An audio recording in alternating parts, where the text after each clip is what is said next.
የአድዋ ድልና የቤተክርስቲያን ሚና።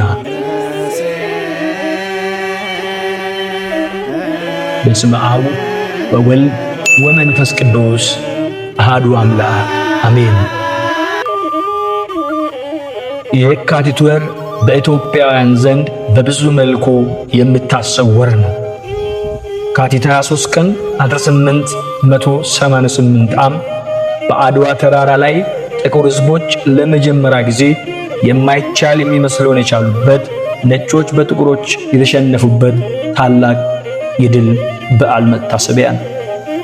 የአድዋን ድል ልዩ የሚያደርገው አንድ ሕዝብ በጦር ሜዳ ተዋግቶ ስላሸነፈ ብቻ አይደለም።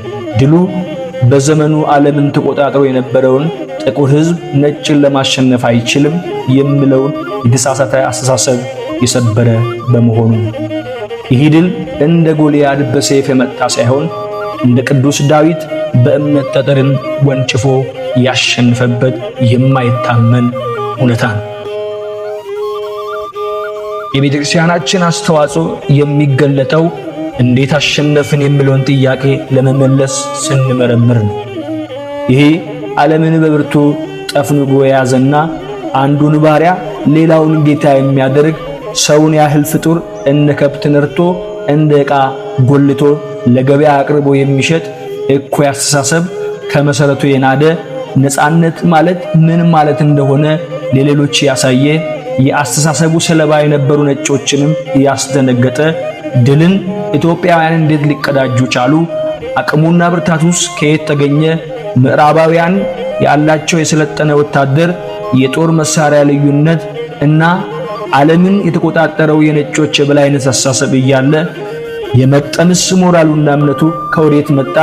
ኢትዮጵያውያንን ከዚህ አስተሳሰብና የሞራል ከፍታ ያደረሳቸው ገፊ ምክንያትስ ምንድነው? የሚሉ ጥያቄዎችን ስንጠይቅ መልሱ ቤተክርስቲያናችን ዘንድ ያደርሰናል። ለዚህም ትልቁ ድርሻ የምትወስደው የኢትዮጵያ ኦርቶዶክስ ተዋሕዶ ቤተክርስቲያን ናት። ቤተክርስቲያን ለአድዋ ድል ያበረከተችው አስተዋጽኦ በሦስት ዋና ዋና መንገዶች ይገለጻል።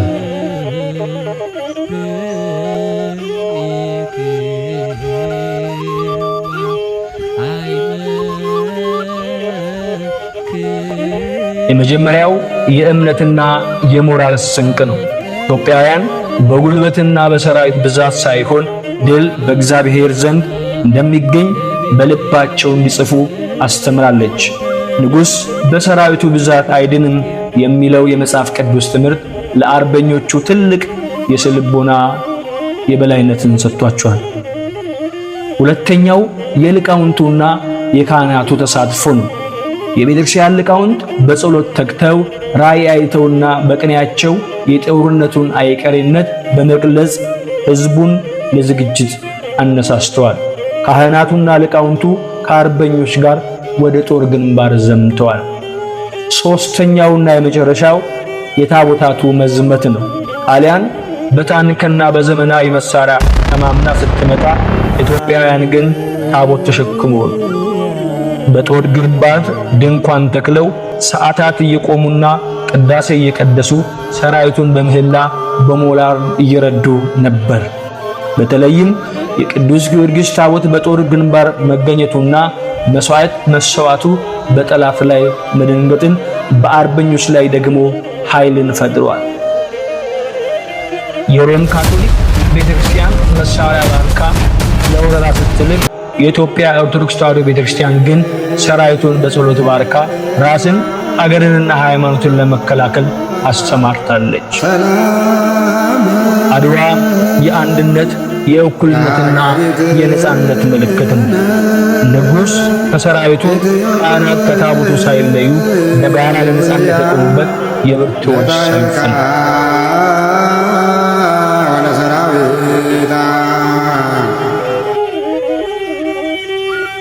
ሆኖም ግን ዛሬ አድዋን ያለ ቅድስት ቤተክርስቲያን መዘከር የሚፈልግ ትውልድ መጥቷል።